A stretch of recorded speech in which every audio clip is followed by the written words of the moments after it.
Fala galera, tudo bem com vocês? Meu nome é Carlos Maff, estamos aqui para mais um episódio do Plugado Podcast, episódio 93. Hoje vamos falar sobre o futuro das profissões, vamos falar de tecnologia, de inteligência artificial. Tem um convidado aqui muito especial que está lançando um livro e tem aqui do meu lado esquerdo ele, primeira vez como co-host, Sandro Casarini. Salve, salve, Sandro. Salve, Máfia. Tudo bem? Prazer estar aqui, obrigado pelo convite. Deu uma estudada na pauta?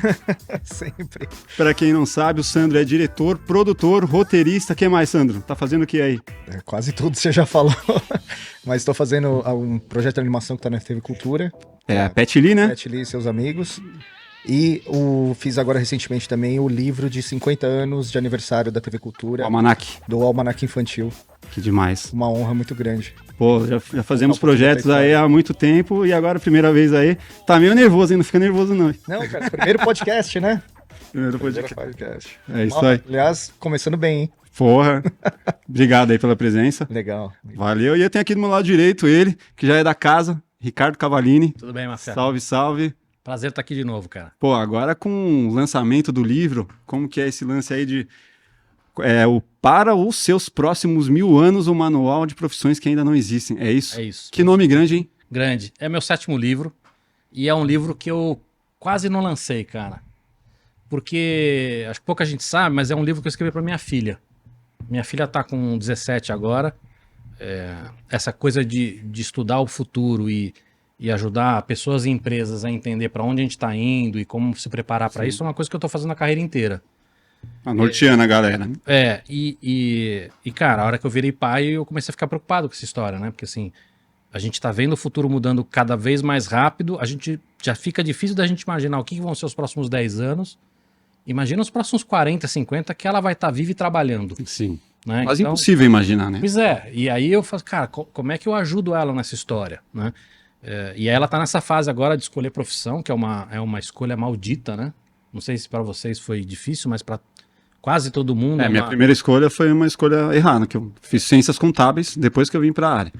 Mas era o que eu tinha. Porque não é nem questão de você acertar ou errar, é maldita porque na nossa cabeça, cara, é uma escolha que vai impactar a gente o resto da vida. Sim.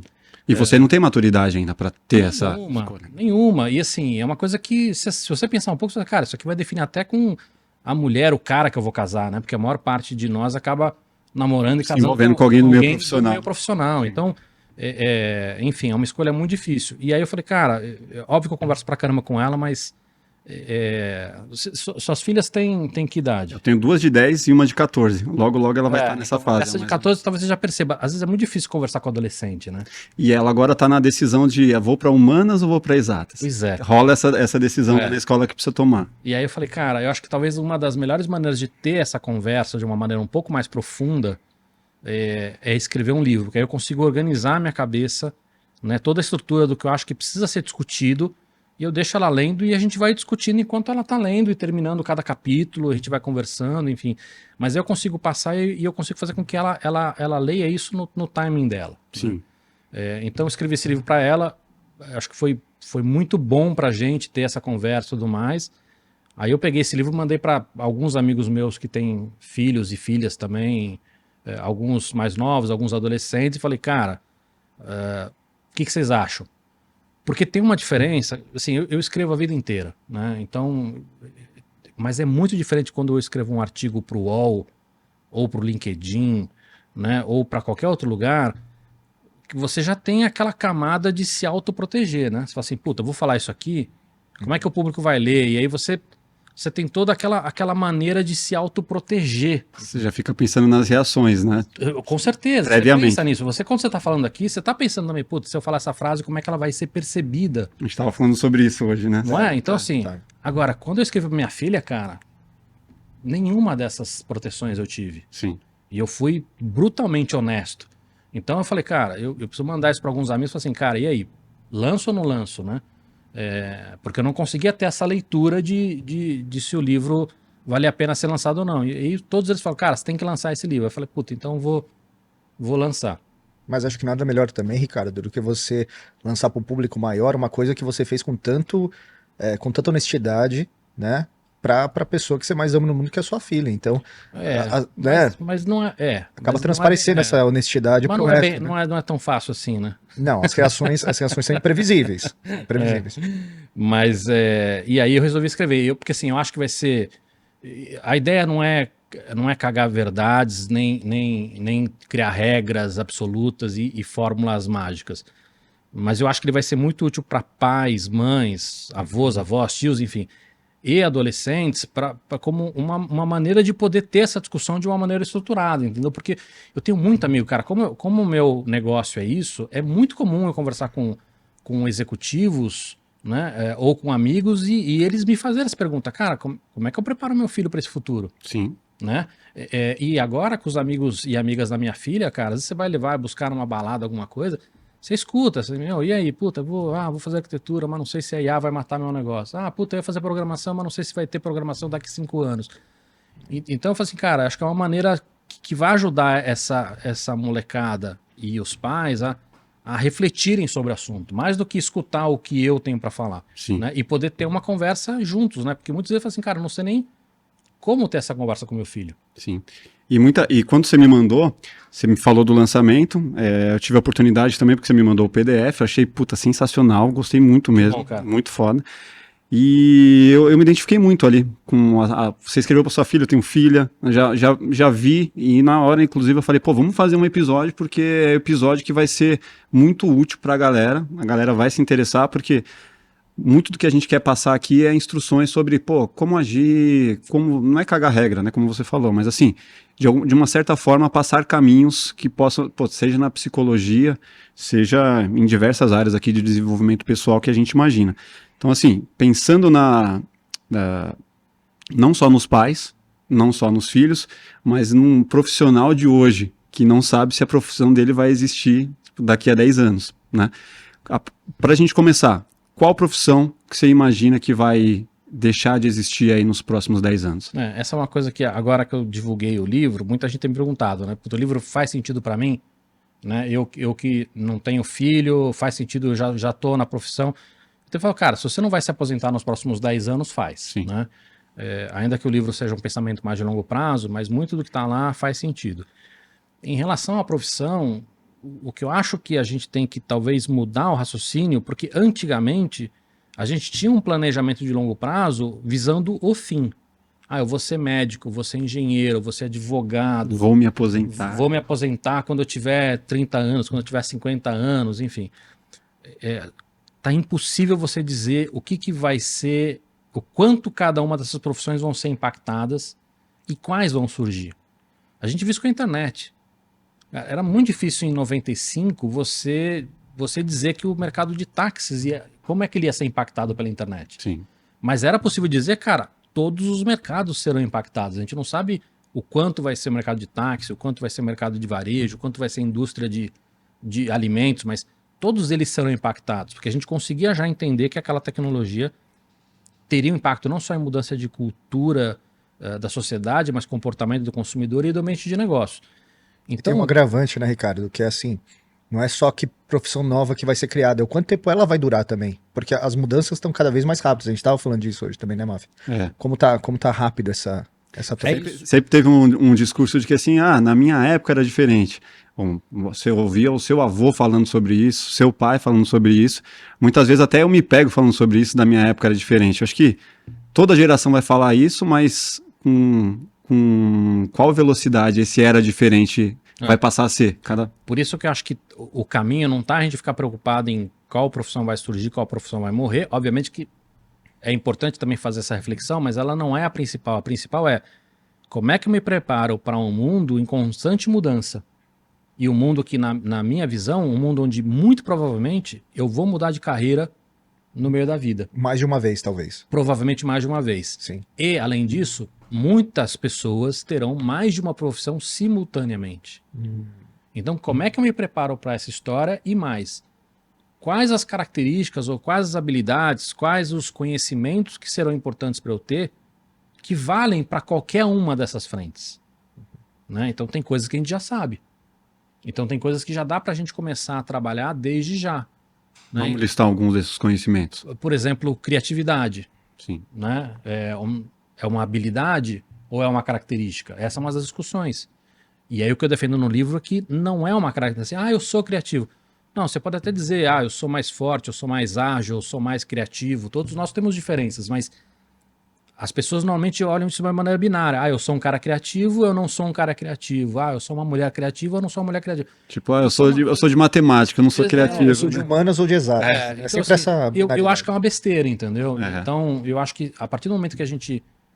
Porque quando a gente começa a se classificar, cara, é uma desgraça, né? Então, assim, eu não sou criativo, eu já, não vou nem tentar desenvolver isso. Fechou a porta, né? Já te limita, né? Já se limita, se castra, né?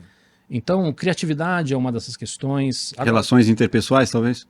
Tudo, assim, uma coisa que a gente não ligava quando a gente era moleque, e hoje os moleques ligam pra caramba, cara, saúde mental. É verdade. Né? Inteligência emocional. Cara, quando eu comecei a carreira, isso não se falava sobre isso. Eu fui saber disso na pandemia que eu fui fazer psicólogo, mas até então pra mim era meio que tabu, assim, não preciso. Não, cara, pelo contrário, tinha um estigma, né? O cara lá tá se tratando. Eu pensava assim, vou caçar pelo em ovo. Eu sou da época que ou era frescura ou era coisa de louco. Né? Então, então assim, a gente evoluiu muito nesses últimos anos, mas acho que esse olhar para frente é um pouco disso, cara. A primeira coisa que eu tento fazer no livro é explicar para as pessoas que essa mudança vai ser constante e cada vez mais rápida, né? Você está falando, no meu tempo, não sei o quê. Qual que é a diferença para a realidade atual? O que é realmente diferente? Porque isso que você descreveu, as coisas estão mudando rápido, sempre foi assim. Na história da humanidade. Se a gente pegar, por exemplo, o Homo sapiens, ele demorou 240 mil anos para inventar o arco e flecha. Do arco e flecha para a primeira arma de fogo foram 80 mil anos, 90 mil anos. Da arma de fogo para o tanque de guerra, 30. Do tanque de guerra para a bomba nuclear, que está na moda agora, foram 3. Então as coisas sempre estiveram mais rápidas. O que muda é que a gente sente-se vida hoje. Sim. Né? Então essa é a grande diferença. Não é que as coisas estão mais rápidas, sempre tiveram, mas agora elas impactam em vida. Isso vale para nós enquanto pessoa, enquanto cidadão, vale para nós enquanto profissional e vale para as empresas, cara. Cada geração vai ver 5 mudanças bizarras assim durante a vida. A gente vê a internet. Né? Então, e por que é importante falar disso? Porque eu escuto muita gente falar, não, mas meu filho, minha filha é nativa digital. Cara, nativa digital é para a tecnologia do passado. Que a gente está usando no presente, mas é a tecnologia do passado. Verdade. Que é a internet. A internet pegou a minha geração, pegou a tua geração. A deles já nasceram nativos. Sim. Mas quantas internets da vida eles vão pegar nos assim próximos como anos? Lá atrás foi o avião, né? O avião ele mudou tudo porque ele permitiu o transporte para continentes de uma forma muito rápida. Então, o contato de pessoas, né? A troca de... Globalização, né? A globalização só foi possível por causa do avião. Então, acho que ele foi o primeiro precursor do que depois veio a internet. Né? Então, foi mudança de paradigma. E essa mudança que impacta em tudo. Impacta a mudança de comportamento do consumidor, muda a cultura da sociedade, o ambiente de negócios, tudo. A minha pergunta é assim, do mesmo jeito que o avião foi essa primeira, depois veio a internet, a AI é uma nova mudança de paradigma? Eu acredito que sim, e muita gente acredita que sim. Essa história de que o mundo, tecnologicamente, ele anda em ondas, isso é super antigo, tá? Isso é de Schumpeter, 1800 e bolinha, esses malucos conseguiram entender, né, o impacto da tecnologia na sociedade. E a gente pode descrever essas ondas da maneira que a gente quiser. Pode ser as grandes ondas como Revolução Agrícola, Industrial, computadores, enfim. A gente pode falar dos meios de transporte, pode falar do veículo a combustão, enfim. Pode falar de redes sociais, celular. Acho que tem um monte de revoluções. Lá atrás a roda. Acho que tem revoluções maiores e menores que você pode desenhar ali. Sim. Essas ondas da maneira que você quiser. Fazer uma linha do tempo. Mas é inegável que a gente está entrando agora numa onda que é IA. Tá. Né? Não é só IA, mas que IA é o grande carro-chefe. Né? Então essa molecada que é nativa digital não é nativa de IA. A geração de IA tá para vir. Tá para vir. Né? Então eles vão sofrer com IA. Né? E assim como eles vão sofrer com IA, como a gente sofreu com a internet, eles também vão sofrer com outras, porque essa molecada vai viver muito mais tempo que a gente. Mas eu fico me perguntando, né? Minhas filhas pequenas, 9 anos. A mais velha eu já até tô dando um toque para ela de ChatGPT, como funciona e tal, mas me dá muito medo de colocar ela para mexer nisso agora tipo, uma fase importante e decisiva, tipo, do que vai fazer e tal, e, tipo, transformar ela numa pessoa preguiçosa, que não sabe buscar informação e tal. Posso estar errado, porque assim, lá ela vai ter que sofrer, a gente sabe que usando o chat GPT não quer dizer que ele vai te dar todas as informações do mundo, você tem que trabalhar ali para conseguir essas informações. Mas você acha que é interessante ou não fazer introdução de inteligência artificial, de chat GPT, numa faixa etária dos 10 aos 15 anos? Vamos lá, eu acho que tem algumas decisões são muito particulares de cada família, né? Assim, quando que eu deixo meu filho usar um celular, usar um tablet? Sim. Eu acho que isso é muito particular. Já foi uma decisão que a gente teve também meio de forma tardia, porque a gente não queria no começo. Eu não gosto de entrar nisso porque acho que é muito pessoal. Tá? Se perguntar para mim assim, acho que, cara, muito cedinho, eu acho que não deve ter acesso a telas, né? Em algum momento você deve fazer essa transição de uma maneira suave. O que eu acho que é mais importante do que essa discussão, porque isso é muito particular de cada família, é entender o que e como você está levando essa tecnologia. Por exemplo, eu tive muito trabalho com escola, e com escola, o que eu tinha, a primeira conversa que eu tinha com a escola, eles entendendo que, olha, tecnologia não quer dizer que seja o que a gente está querendo aqui, porque assim, existe a tecnologia que você usa de maneira passiva como usuário, e existe a tecnologia que você usa de forma ativa para criar coisas novas, para desenvolver coisas novas, né? Então esse mesmo tablet ou esse mesmo computador pode ser usado de formas diferentes, né? Então quando você usa uma impressora 3D ou um Arduino, que é uma plataforma de prototipagem eletrônica, eles são tecnologias. Mas são ferramentas. Mas é muito diferente de um aplicativo ou um joguinho que você está lá só se divertindo. Porque ela se torna uma ferramenta. Ela se torna uma ferramenta não só para você usar a tecnologia para criar coisas novas, mas para você estimular outras coisas que não tem nada a ver com tecnologia, como por exemplo criatividade. Né? Eu criei um kit que pode ser construído por escola pública com sucata e com solda, e que o objetivo dele parte é ensinar a eletrônica básica, mas o mais importante para mim ali é que ele usa aquele crítico para estimular a criatividade, Sim. que não tem nada a ver com eletrônica. Solução de problemas ali. Solução de problemas, né? Então, da mesma maneira que você pode usar um Lego, né? Tipo, é um brinquedo. Você pode usar para brincar, maravilhoso, mas também pode usar aquilo para estimular a criatividade. Mas eu acho que não tem certo ou errado, assim, porque, como você falou, é particular. Mas na sua visão, se as suas filhas estivessem nessa faixa etária, você já introduziria ou não?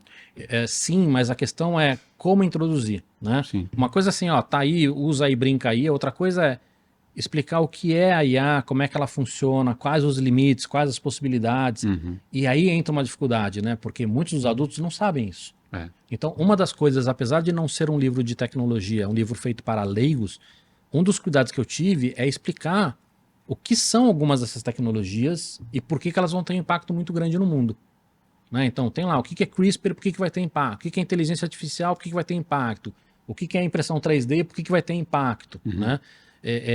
Porque muitos dos adultos não sabem nem como fazer essa introdução, porque eles também não sabem a resposta. E a gente vê, por exemplo, no chat GPT, muita gente tem um entendimento errado sobre o que ele é. O que ele realmente é. Porque a primeira coisa que as pessoas olham assim, ele é inteligência artificial, e esse nome é maldito, né? Ele não é inteligência, não é artificial, não adianta ele discutir o nome, porque o nome pegou, né? Machine Learning ou Deep Learning seria mais apropriado, mas enfim, eu acho que eu não estou preocupado aqui com as nomenclaturas, mas se a gente pega, por exemplo, o ChatGPT, ele é um gerador de texto. Um organizador de dados. Não, ele é um gerador de texto. Se você pedir para ele, falar assim, cara, me explica como essa caneca é feita, ele vai te explicar. Mesmo se ele não souber como é feito. Mas, porque ele vai pegar informações... Não, ele vai gerar um texto para você. Sim. E aí, se por acaso, na base de treinamento dele, tinha argumento suficiente para ele poder te responder de maneira certa, ele vai responder. Porque probabilisticamente, se todo lugar que ele viu sobre como se faz uma caneca estava certo, muito provavelmente ele vai te responder de uma maneira certa. Mas a obrigação dele ali é te gerar um texto. Então, ele não sabe o que é certo ou errado. Né? E aí, se você perguntar para ele assim, cara, me escreve um texto de Monteiro Lobato, ele vai escrever. Sim. Agora, me dá referências, ele não tem essa referência, ele vai criar e vai te falar com a maior naturalidade do mundo. Então, sim, eu já peguei falando coisa errada sobre filosofia. Porque sobre de quem que era o pensamento filosófico do filme e tal. Aí ele deu uma referência nada a ver. E ele fala com uma certeza fala com absoluta. propriedade. Por isso que eu tô falando, ele é um gerador de texto. Perigoso. Né? Então, a gente entender isso é muito importante, porque a gente vê, por exemplo, muitas pessoas, inclusive pessoas muito que têm um conhecimento muito grande de IA, falando, ele alucina, ele, né, que são expressões que as pessoas usaram para descrever alguns comportamentos, assim, cara, ele está criando um texto que não tinha substância suficiente na base de treinamento para ele falar aquilo.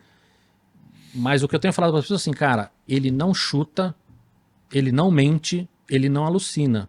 Ele, na verdade, ele cospe palavras que na probabilidade fazem mais sentido para ele. Então, porque todo esse resto, assim, implica que tem uma intenção, e não tem intenção. Não tem intenção. Porque ele não tem consciência. Se a gente for imputar um comportamento humano, certo seria dizer que ele chuta absolutamente todas as palavras.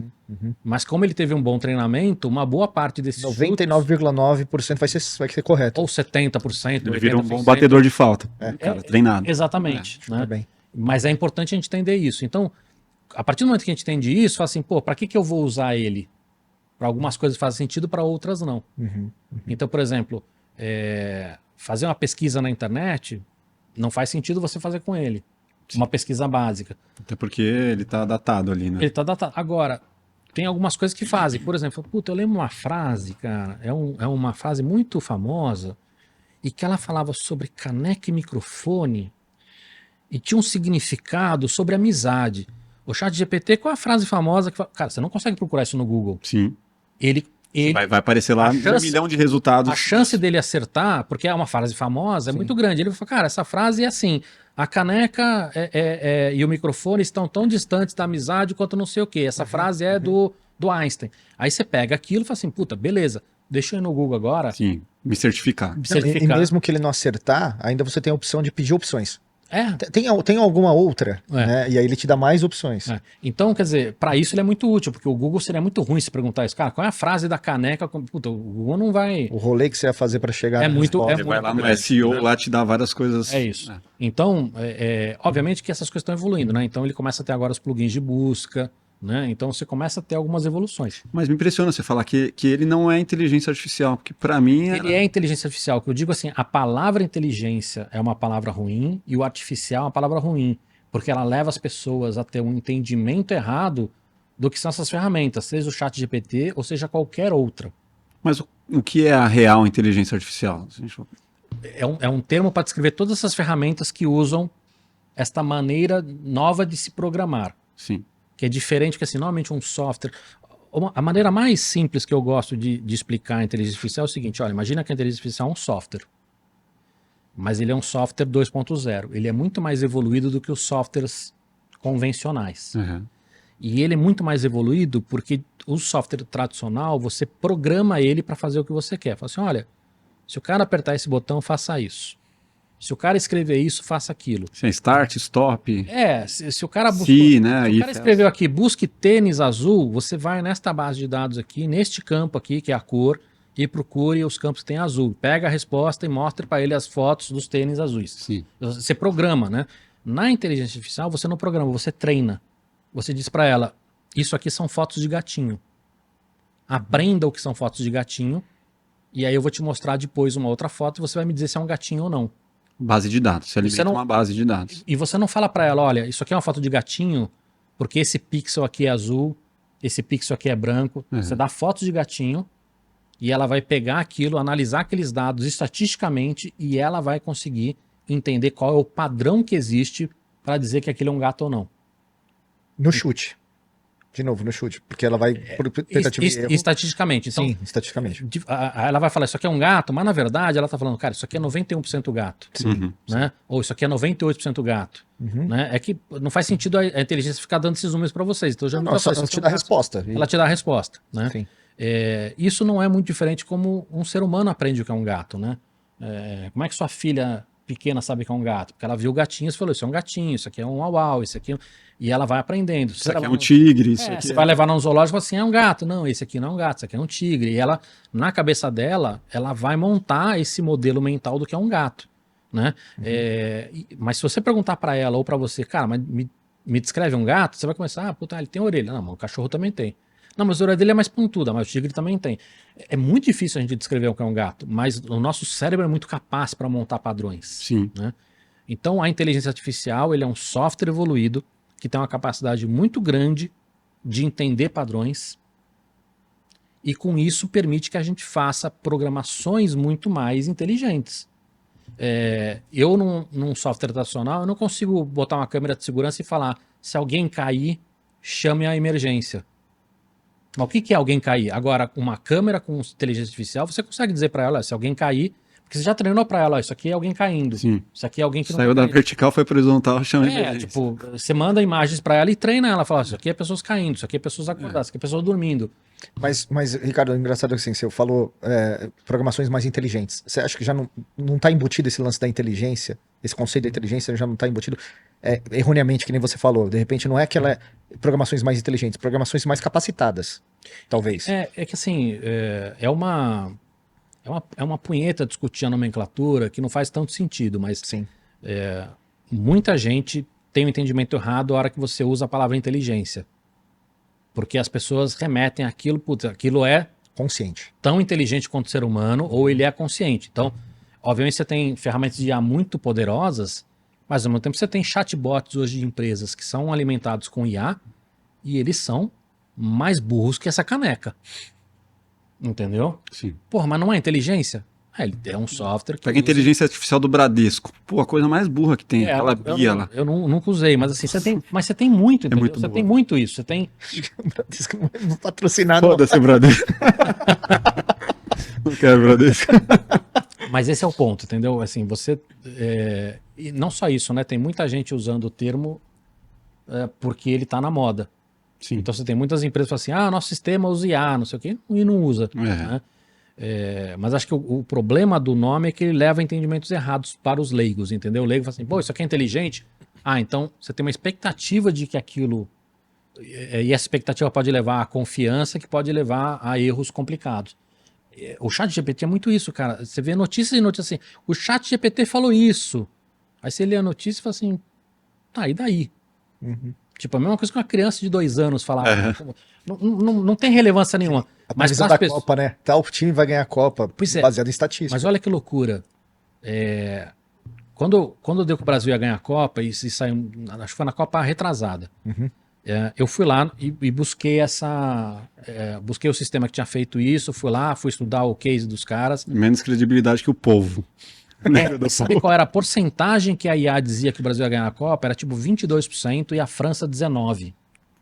Se eu falasse pra você, olha, tem 22% do Brasil ganhar a Copa, pra você isso o Brasil vai ganhar a Copa? Tá longe, né? Tá muito longe. Vai apostar R$100, né? Entendeu? E outra coisa, a partir do momento que você entende que aquilo lá não é uma inteligência, você fala, cara, será que dá pra alguém prever que seleção que vai ganhar a Copa? Não dá. Você não sabe se o jogador acordou com dor na bola, se o outro tomou um chifre da mulher. Se teve convulsão. Se esse cara vai jogar bem com esse, porque nunca jogaram, se vai ter uma convulsão. Então, se você entender que aquilo não é uma entidade superior, você fala assim, pô, mas será que realmente dá para uma inteligência artificial adivinhar quem vai ganhar a Copa? Cara, não dá. Cara, eu acho muito importante o que você está falando, Ricardo, porque o nome inteligência artificial é muito intimidador pra gente. Ele intimida, parece que chegou algo melhor que a gente, que vai tomar conta de tudo, né? Então já gera medo, né? Já gera medo, já gera uma ansiedade, no mínimo uma ansiedade ali meio... Você tá vendo um competidor na sua frente, né? Alguém e que você acredita que pode ser até melhor que você. Então é importante essa desmistificação do termo, eu acho que justamente pra gente começar a olhar para ela da forma mais precisa. É muito importante. Vou te dar um exemplo, tá? Vamos supor que eu tenho uma ferramenta de inteligência artificial que vai pegar exames de imagem de laboratório e vai definir se essas pessoas têm câncer ou não, né? Se eu sou um médico e estou pegando esse resultado, eu falo assim, cara, como é que isso aqui me ajuda ou não, né? Porque eu entendo que ele está sendo treinado por aquilo e os dados que ele foi treinado, será que eles são tão abrangentes quanto deveriam? De repente o tipo de câncer que tem aqui no Brasil ou desse tipo de indivíduo que eu estou examinando é diferente. De repente os caras treinaram, sei lá, com homens e as mulheres têm um câncer um pouco diferente. Será que não tem algum viés? Por exemplo, eu já vi coisas com margem de erro nesse tipo de exame e aí os caras começaram a ter muito falso positivo e foram analisar o que acontecia E no exame que se fazia, os caras tinham uma chapinha de metal na placa para colocar ela pendurada na parede para os caras tirarem foto. Uhum. E a imagem que eles estavam imputando na inteligência tinha um pedacinho da placa. E como aquele pedacinho da placa de metal tinha uma cor muito diferente, aí achou que era um câncer. Entendeu? Mas qualquer pessoa, ser humano, vai assim, cara, não, esse quadradinho aqui não tem nada a ver com a imagem. Sim. Então, esse é um erro de viés, mas assim, ele é brutal, mas poderia ter outros, né? Mais suaves. É por isso que a inteligência artificial ela é muito usada em funções não vitais ainda, porque na medicina, a medicina ainda depende muito do médico ainda. Não, eu acho que ela pode ser usada em tudo. Não, mas nesse momento ainda não é usada. Ou na medicina já é? Ela já é em alguns casos, né? Nós estamos numa transição, então cada vez mais você tem casos. Só que a gente precisa entender como a gente vai fazer isso. Ó, vamos pegar o mesmo exemplo, tá?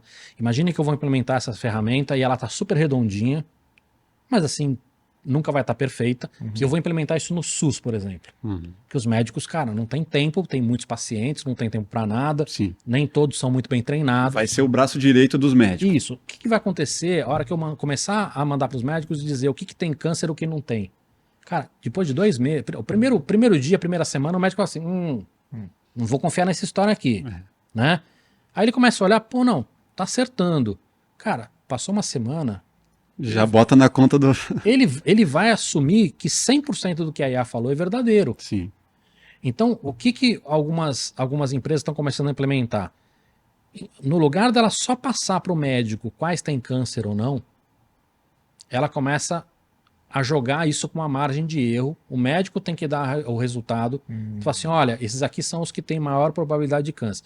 Aí o médico dá o resultado e volta. Se o médico disse que tem câncer em algo que ela falou que não tinha, aí isso de repente pede uma segunda opinião. Sim. Então ela também está ali, também controlando para ver a qualidade do médico. Sim, dividir a responsabilidade. Dividir a responsabilidade. Porque senão, cara, o ser humano tende a ficar vagabundo. Pô, se tá tudo certinho, eu não vou mais trabalhar. Vou pegar aqui o resultado e vou passar para frente. Né? Já acontece em social media, né? Muitas vezes o cara lá vai criar texto, puta, joga lá do que criar aí, bota lá no ar e vamos que vamos. Agora, em funções vitais não dá para ser, né?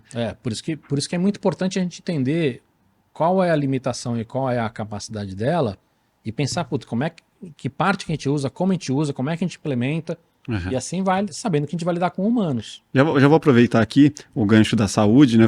A gente tem uma playlist no nosso canal, chama Plugado no Futuro, e recentemente eu fiz um vídeo falando sobre uma possível máquina da cura que muda totalmente a sociedade. Foi inspirado um pouco no Elysium, né? Aquele filme, tem o Wagner Moura e uma galera.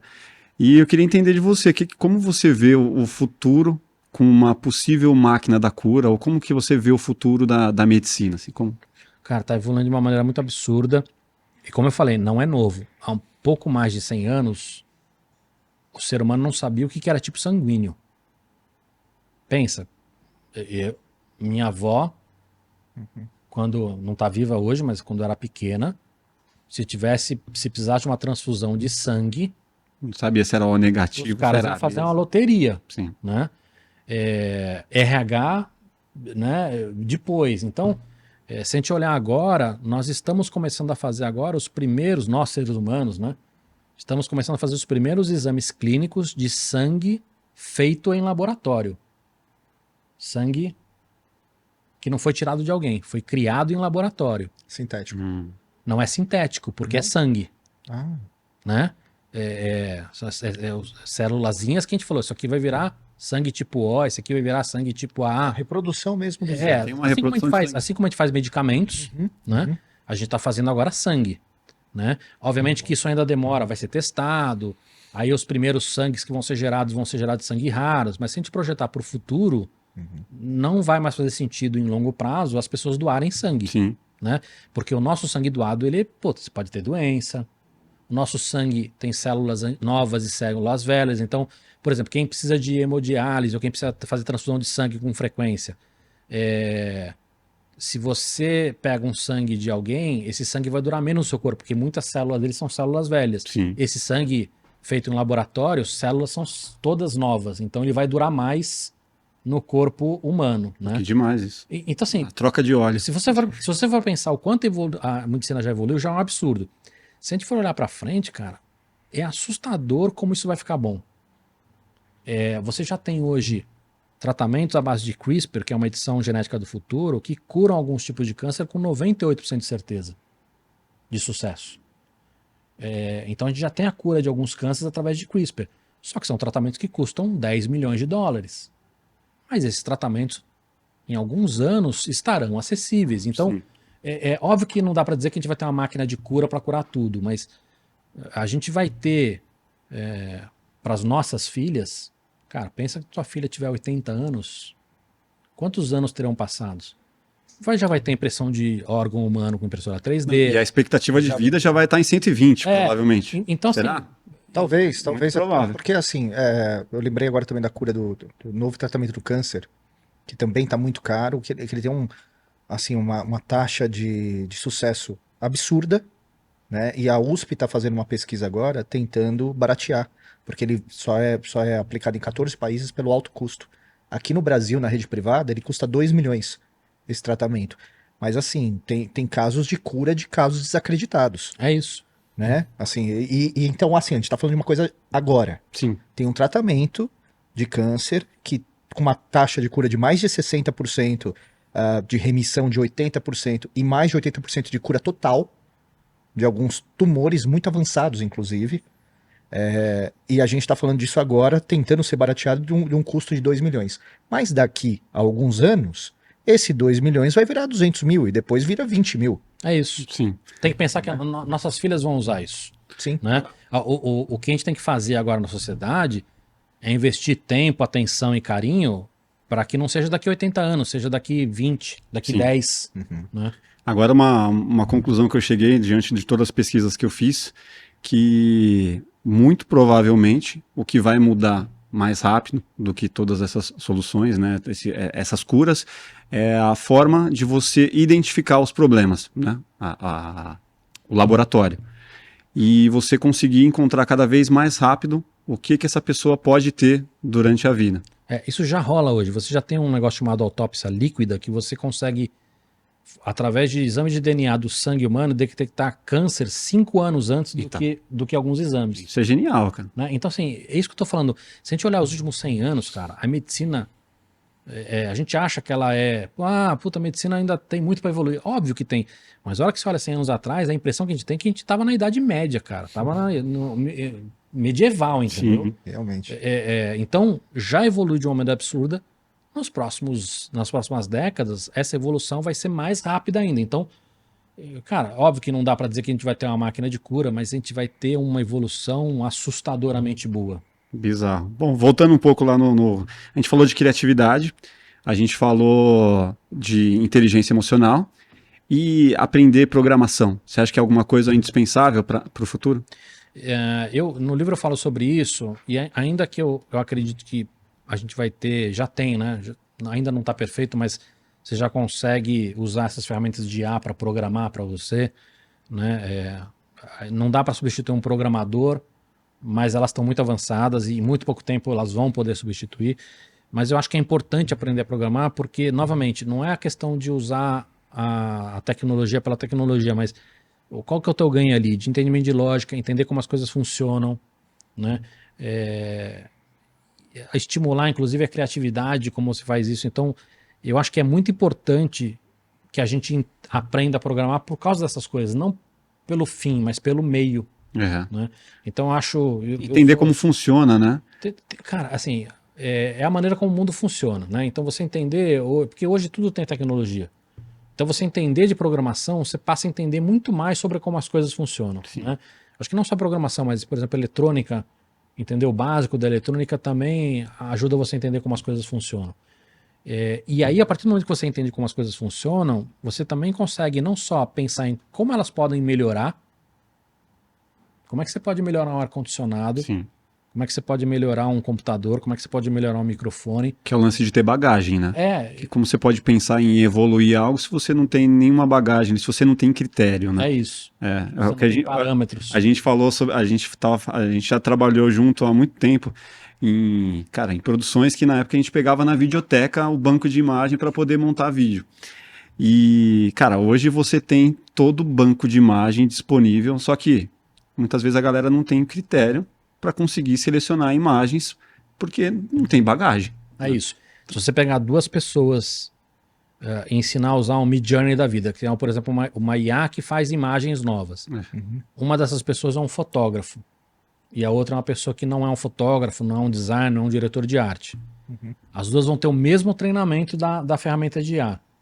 Cara, as imagens que o fotógrafo, ou um designer, ou um ilustrador vão fazer, são muito melhores do que a imagem que a outra pessoa vai fazer. Sem dúvida. Ela tem bagagem, ela tem referência, né? Ela vai saber Ela pedir melhor. vai saber pedir melhor. Vai saber escolher melhor o que foi dado para ela. É isso.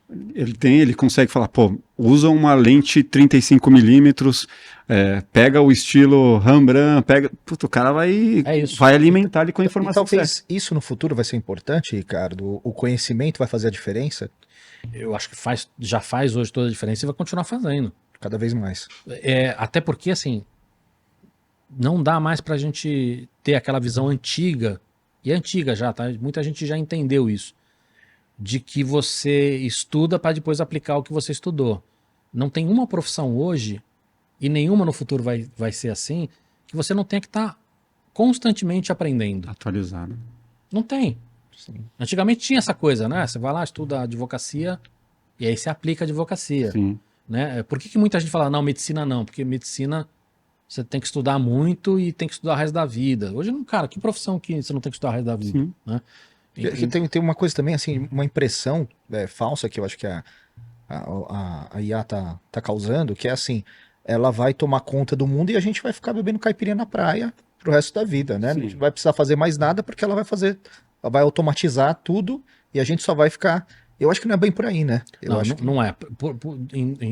Tem muitas camadas essa discussão, tá? Mas uma delas a gente vai pausterizar muita coisa, né? Porque muita gente vai conseguir fazer coisas básicas de uma maneira muito fácil, né?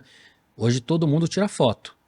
Todo mundo tem um celular na mão que, cara, é melhor do que as câmeras que tinham antigamente. Sim. É de graça. Sim. Né? E nem tão longe. Você pega uma câmera de 2010, uma 7D, e um iPhone 14, cara. Pois é. Então, agora, quando você pega assim, tá, então todo mundo agora é um ótimo fotógrafo? Não, você subiu muito a barra do que era ordinário. Né? Hoje, puta, você tem muita gente que consegue tirar fotos muito boas, mas isso, de certa forma, dá uma pasteurizada. Então, para algumas áreas, alguns usos, você teve uma qualidade que subiu demais. Mas o que vai acontecer naturalmente com uma questão do capitalismo é que aquela qualidade que era superior vai acabar descendo, porque você tem algo muito mais barato, mas ao mesmo tempo que é medíocre, mediano. Sim. Né? Isso acontece já. Acessível a muitos, né? Já acontece pra caramba hoje. No começo, com agora... tudo, cara, com música, com cinema, com arte. Sim, sim. Cara, como esse medíocre aqui já entrega, já é suficiente, não estou fazendo juízo de valor, né? Mas na visão da pessoa que está contratando, está investindo, para que eu vou contratar o Carlos Máfia para fazer esse... Né? Esse vídeo aqui, se já tem um vídeo aqui que dá conta do recado. Então, obviamente que isso é legal, porque você democratiza, num ambiente como o Brasil, que você tem muitas empresas pequenas que não tinham acesso a nada de qualidade, vão passar a ter. Então tem coisas positivas. Eleva o patamar, né? Mas, ao mesmo tempo, você também baixa o patamar de outras coisas, uma questão de custo-benefício. Então, a barra sobe. Que é mediano. A barra do que era ruim sobe muito, a barra do que era bom vai acabar descendo também. Então você vai ter uma pasteurização de muitas coisas. Então essa é uma camada de leitura. Outra camada é assim, puta, IA vai fazer tudo pra mim, vou pra praia. Mas você vai ter grana pra ir pra praia? Porque... Vai fazer o que na praia sem grana? O que essa história de que a IA vai fazer tudo pra mim, quem vai estar usando a IA que faz tudo pra você é teu patrão. Né? E talvez ele não seja mais seu patrão. Não. Porque a IA vai fazer tudo para ele. Para que ele precisa de você, né?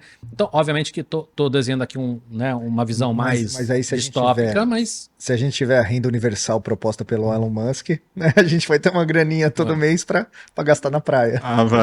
Vai muito. Mas a renda, acho que nem todo mundo conhece, né? O conceito da renda universal. A renda universal é o seguinte, é o Estado dando grana para as pessoas... sem nenhuma contrapartida, né? Então tá aqui, ó. Tá aqui um dinheiro que eu vou depositar todo mês para você na sua conta e eu não vou pedir nada para você, né? Faz o que você quiser com esse dinheiro. Mas esta grana, mesmo que isso... A gente não sabe nem se isso vai ser viável ou não. né? Porque a hora que você bota na planilha, essa conta não fecha. Mas ainda que isso seja viável, sempre será uma grana muito baixa. Sim. Né? Então não vai ter vou ganhar 15 mil para ir para praia. Não, talvez seja. Você vai conseguir sobreviver com uma cesta básica e. Talvez seja uma coisa de subsistência ali. É uma coisa de subsistência. Aí você baixa a régua muito mais, você vai nivelar todo mundo lá embaixo. Mas você vê que tá tudo nessa história de pasteurização. Sim. Você sobe o que é muito baixo, porque hoje você tem pessoas que vivem abaixo da linha da pobreza. Sim. Mas ao mesmo tempo você vai ter uma boa camada ali que você vai baixar. Sim. Né? Então. Mas é muito provável que isso aumente ainda mais a divisão social, né?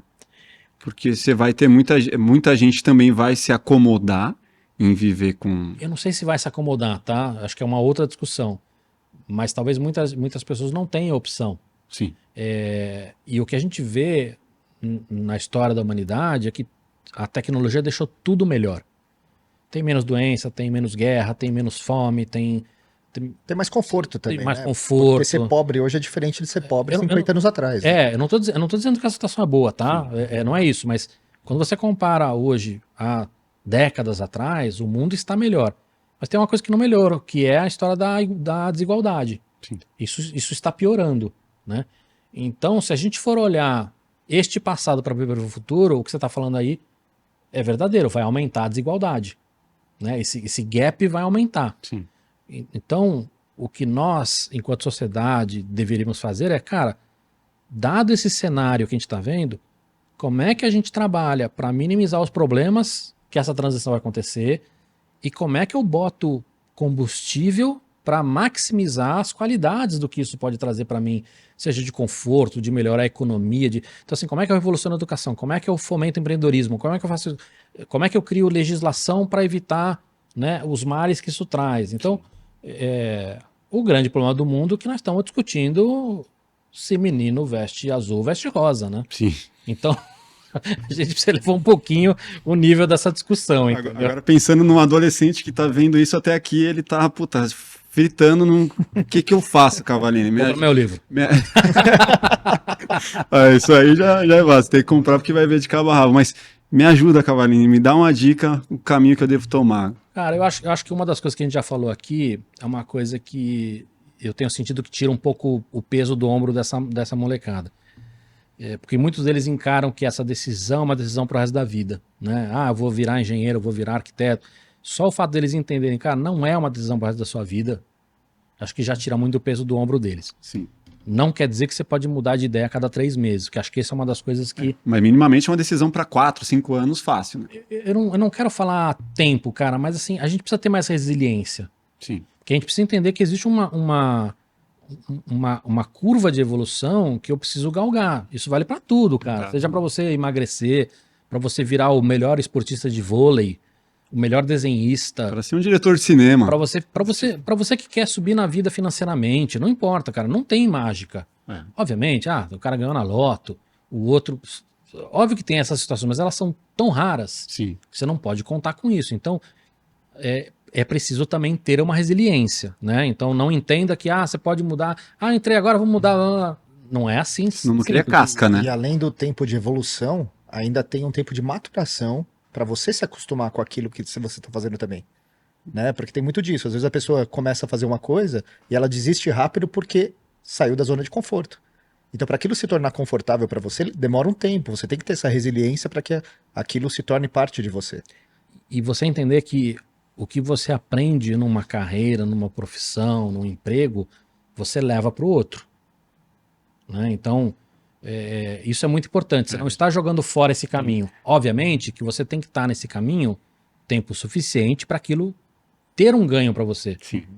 Né? Eu vou fazer esporte. Comecei no vôlei. Fiz 2 dias. Estou exagerando aqui, mas fiz 2 dias. O que eu aprendi no vôlei eu vou levar agora pro futebol. Não, você não vai. Você não aprendeu nada. Você não aprendeu nada. Agora eu vou no jiu-jitsu. Fiquei 2 dias lá. Que aprendi no jiu-jitsu agora vai me ajudar no karatê. Não, cara. Né? Então, assim, eu não sei se é 2 anos, se é 6 anos, se é 10 anos. Se é... Eu acho que aí começa a entrar numa discussão que é muito particular. Mas acho que tem que ter uma resiliência, tem que entender que, mas ao mesmo tempo, tira aquele peso do seu ombro e fala assim, cara, se eu escolher isso aqui, eu vou ter que ser isso aqui o resto da vida. Essa certeza, cara, a gente já vê, as mudanças não são binárias, né? Então, tudo isso que a gente está falando, pessoas que têm 2 profissões, pessoas que mudaram de carreira, já acontece com uma certa frequência e vai acontecer cada vez mais.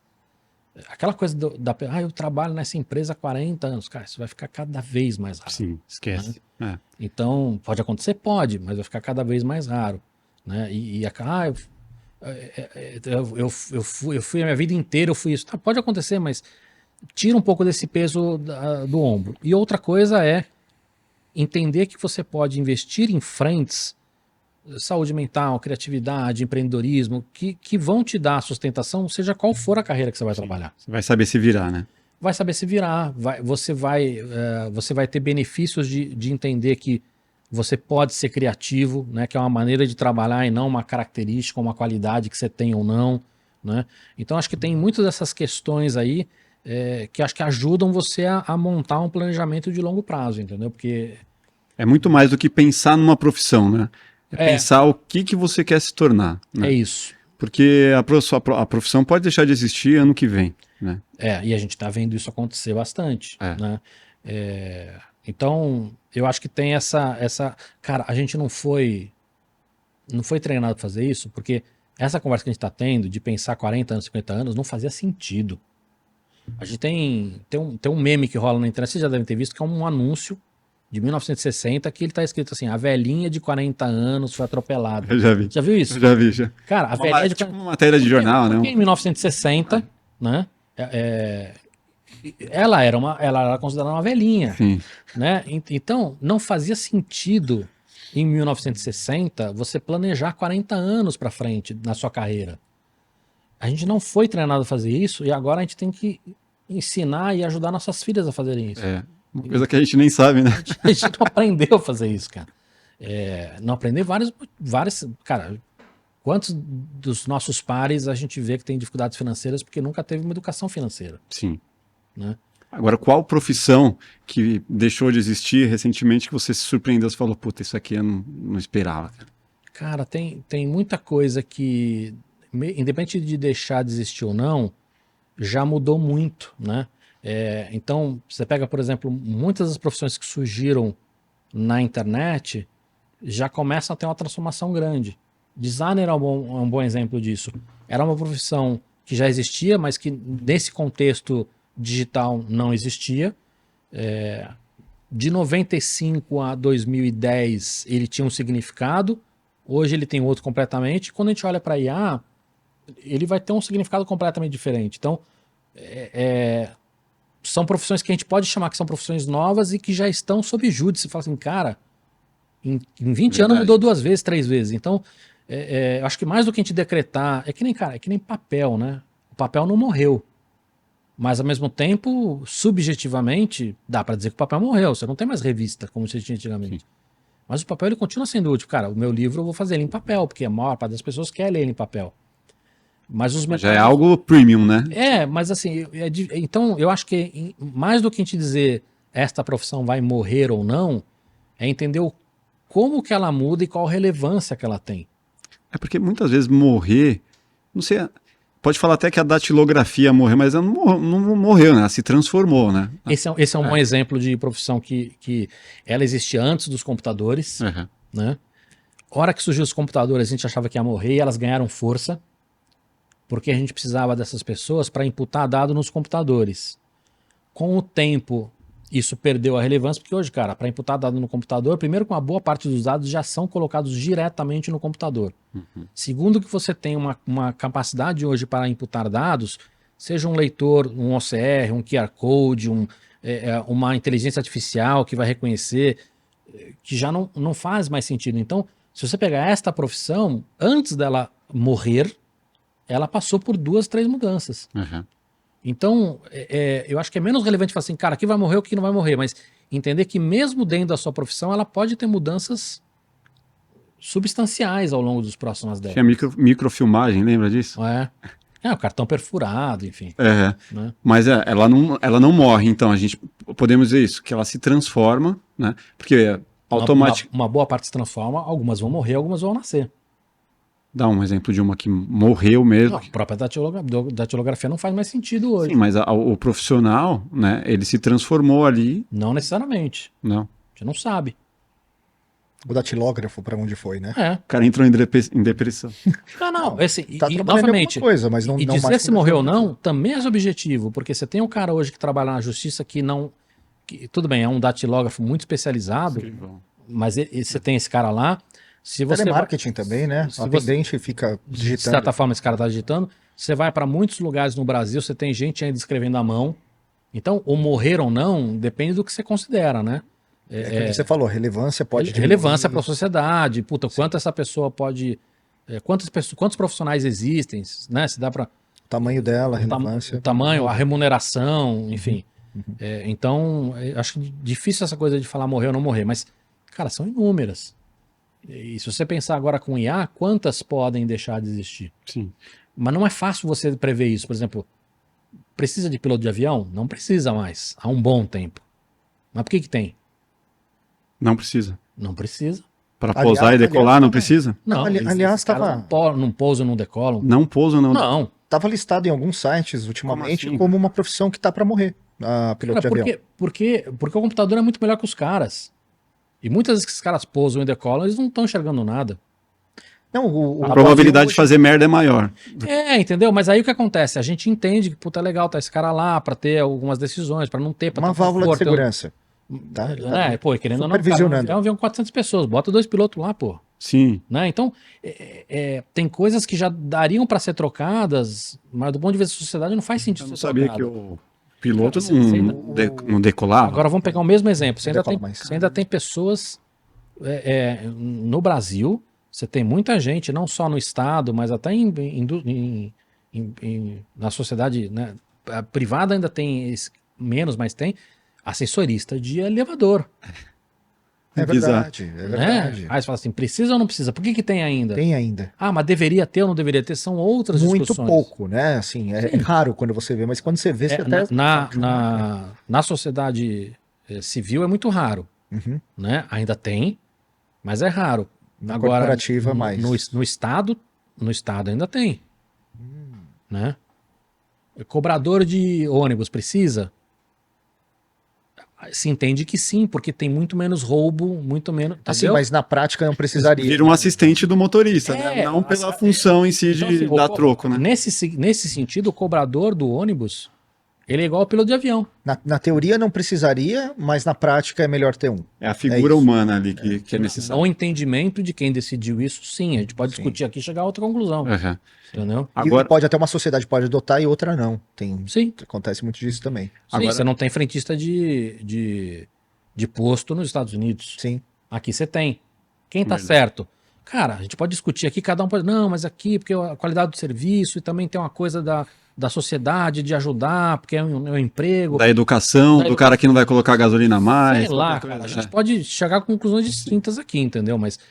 Mas é isso, assim, não é. A tecnologia, ela não funciona, né, sozinha. Tem um ser humano ali tomando decisões. Sim, agora voltando, né, no lance de qual profissão escolher, mas assim, o que a escola, o que o método de ensino precisa mudar para que isso seja adaptável? Porque assim, a gente pensa, sei lá, numa escola particular, é muito fácil essas mudanças acontecerem. Agora Não é não, viu? Não? Não. Eu já tinha o pensamento de que era muito mais fácil do que o público por conta de toda a burocracia do sistema, né? Assim, Por que não é não? comparado ao público, é muito mais fácil. É, Não só por causa da burocracia, mas porque se pega um país como o Brasil, isso é uma questão financeira. É, isso é uma questão de gigante, treinamento. né? Não, é um. regiões muito distintas. Mas não né? é, cara. É que nem se falar assim, puta, é fácil inovar numa empresa, eu consigo defender que é. A grande realidade é que não é, cara. É muito difícil. Porque tem a cultura corporativa, que você tem um monte de gente que tá na zona de conforto, por um puta monte de motivos humanos. Entendeu? Então, assim, o fácil e difícil é muito subjetivo também, né? É uma discussão semântica. Mas acho que precisa mudar. O que eu digo no livro é, a gente tem que tomar cuidado também de dizer, puta, quando a gente diz que a escola está atrasada, é entender que não é a escola que está atrasada. O nosso banco também está atrasado, a nossa indústria também está atrasada, o nosso serviço está atrasado, o nosso governo está atrasado. Mas atrasado em relação a quem? Nosso judiciário está atrasado, o nosso legislativo está atrasado, o nosso executivo está atrasado em relação às possibilidades que o mundo da tecnologia provém para a gente. Estamos numa Matrix antiga. A gente está as coisas demoram para adaptar. Tem uma curva bem famosa que diz o seguinte... Podia estar muito mais na frente, né? Não, e assim, tem uma curva bem interessante que diz o seguinte, olha, a tecnologia ela evolui numa velocidade super alta. As pessoas demoram mais do que isso para se adaptar, né? As empresas demoram mais do que as pessoas. E políticas públicas e legislação demoram mais do que as empresas. Sim. Essa é uma curva natural. E faz sentido. É bem lento. Aí podemos discutir se... Aqui no Brasil, por exemplo, o povo adora a tecnologia, então, de repente, a curva das pessoas em relação à tecnologia é menor do que, por exemplo, num outro país. A gente pode ter essa discussão, mas via de regra, essa diferença ela faz todo sentido. A tecnologia muda muito rápido, a cultura das pessoas, né, de aceitar isso demora um pouco mais, as empresas, por sua burocracia, demoram um pouco mais e a legislação demora um pouco mais. Então, se a gente olhar hoje, na grande maioria dos países, o Brasil é um exemplo, e o Brasil está avançado em relação a isso, nós estamos discutindo a tecnologia antiga. Nós estamos falando de redes sociais, estamos falando de privacidade, né? Estamos falando Coisa que já está aí há 15 anos. de segurança digital, tá? Né? E ao mesmo tempo a gente já está discutindo a tecnologia do presente, que é a IA.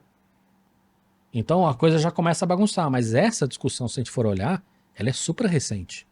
Quando começou a vir as primeiras leis de privacidade na Europa e no Brasil, faz 2, 3 anos. Acho que principalmente por causa das eleições. Mas, Por causa de toda a polêmica das eleições que causou, mas rede social, é exponencial, né? Então a gente está sentindo cada vez mais os efeitos. Mas eles não são novos, né? Dado já vaza há muito tempo. Já tem questões de segurança, já tem golpe, já tem tudo, entendeu? Então você acha que a IA vai ser discutida realmente daqui talvez a uma década? Não, ela já está sendo discutida, porque a coisa começa a embolar, né? Não, eu digo assim, mas vai estar realmente sendo discutida assim Estabelecendo legislação, implementando... Não, já está. O que eu acho que... Então está mais rápido dessa vez. Está tudo mais rápido, Tá. né? O que falta é...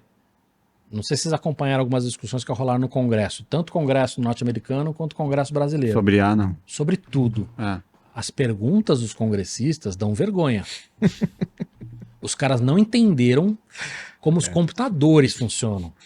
Eu não cheguei nem na internet, nem nas redes sociais, nem no celular. Você muito dá um menos curso IA. de Windows para eles. Bicho, os caras Windows 95, cara. As perguntas são, assim, você vê os executivos das Big Techs com aquela cara de cu, fazendo, cara, como é que eu respondo pra esse cara sem ser agressivo agora, né? Porque, e assim, cara, então... Me lembro o depoimento do Zuckerberg, cara, quando ele foi lá. Os caras perguntando bizarrices pra ele. Então, assim, nós já estamos discutindo IA, mas será que a gente não precisaria ter um pouco mais de qualidade nessa discussão, né? Envolver mais a sociedade civil, né? Dar um treinamento melhor para esses caras entenderem melhor. Então, assim, o fato dela estar rolando ou não quer dizer que essa discussão esteja sendo feita com a qualidade que ela mereceria. Então, mas para essa educação, precisa de educação. Importante isso. Para essa discussão, para essa evolução, precisa educar. Para educar, precisa mudar algo. Tipo aquele lance do ovo e a galinha. Sim. Qual que é o caminho? Precursor. Não, a gente, cara, a gente sabe disso há décadas. Que tudo que a gente conversar aqui, a gente vai chegar de ter que melhorar a educação. Né? A gente não faz isso. A gente nunca fez isso. Nunca faz. Então, assim, óbvio que qualquer conversa que a gente tem aqui, a gente vai acabar caindo, cara, precisa revolucionar a educação, precisa melhorar a educação, precisa dar a educação, né? A gente vai cair nisso.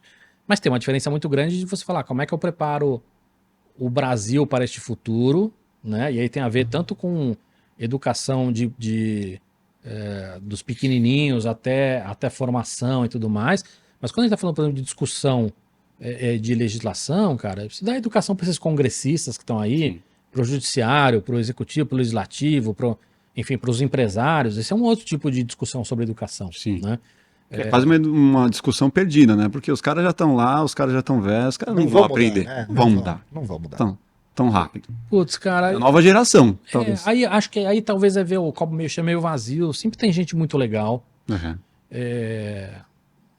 O que a gente precisa agora é cada um fazer tua parte para tentar mudar isso, cara. Nos últimos 10 anos eu falei com 3 ministros de Estado, falei com ministros do STF, falei com 20 bilionários. Quando eu tô falando, falei, não é assim, bati papo, tive conversas muito profundas com esses caras, tentando passar um pouquinho da minha visão desses dois caminhos que eu falei, como é que a gente resolve alguns problemas e como é que a gente viabiliza, né, assim...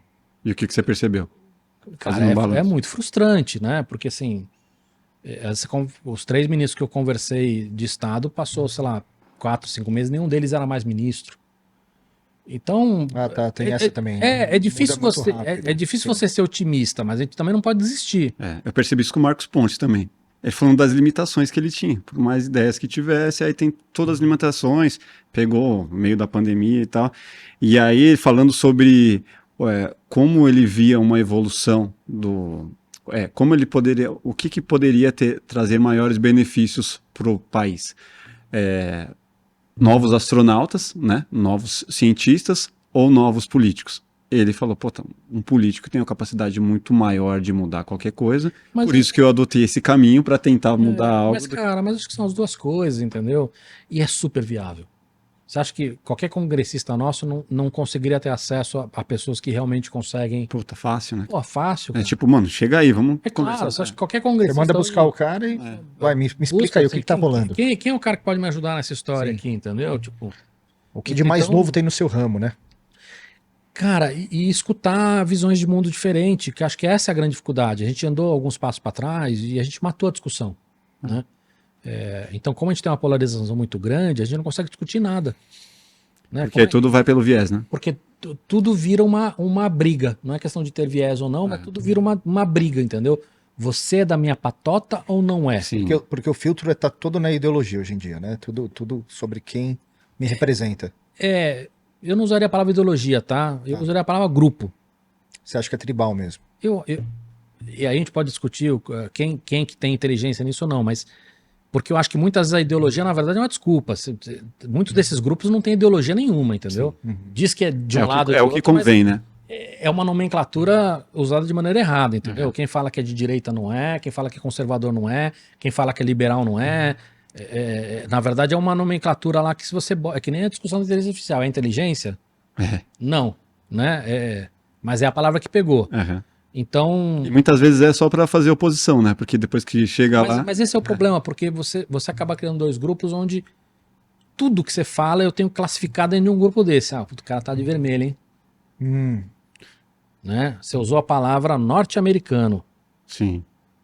Não é estadunidense. É estadunidense. Então você tá nesse grupo. Sim. Você tá naquele grupo.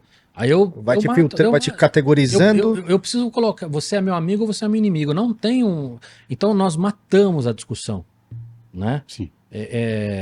Novamente, só o fato de eu estar falando isso significa que eu não tô em nenhum desses grupos.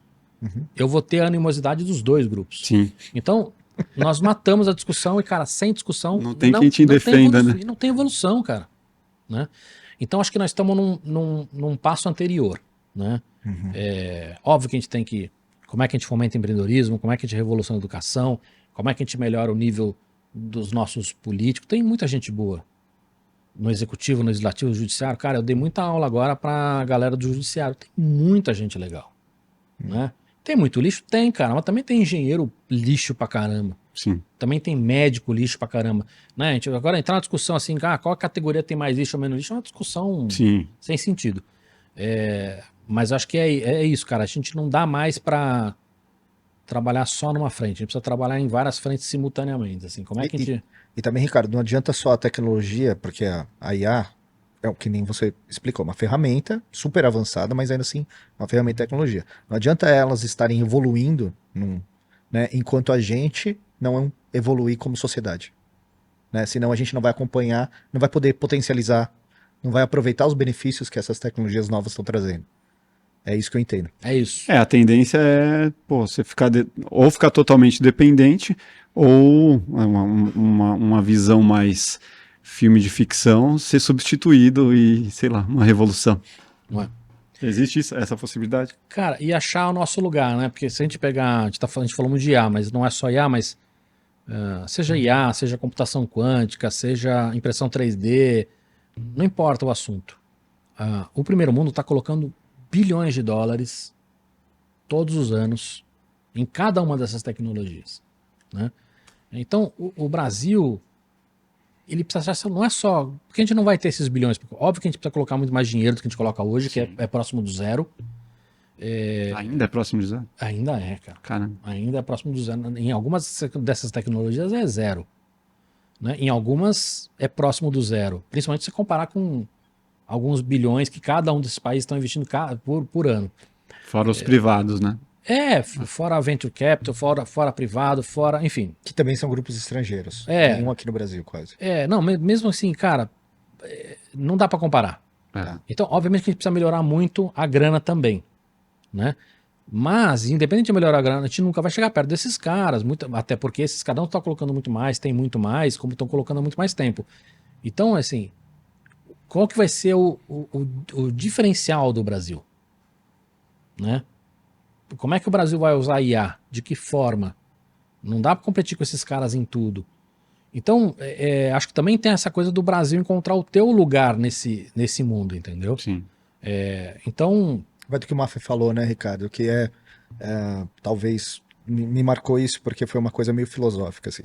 Que ao invés de me preocupar com o que eu vou ser, é em quem eu vou ser. Porque o que eu vou ser vai mudar, né? Vai variar na vida. Agora, quem você é como se fosse uma bússola que você estivesse buscando um norte, querendo se tornar aquela pessoa. E aí todas as profissões que você vai escolher, os meios que você vai frequentar, vão te auxiliar em chegar naquilo, em quem você quer ser. Eu gosto de falar pra galera mais nova, aprenda a aprender, cara. Independente de você vai aprender na escola, né? Cara, aprenda a buscar informação.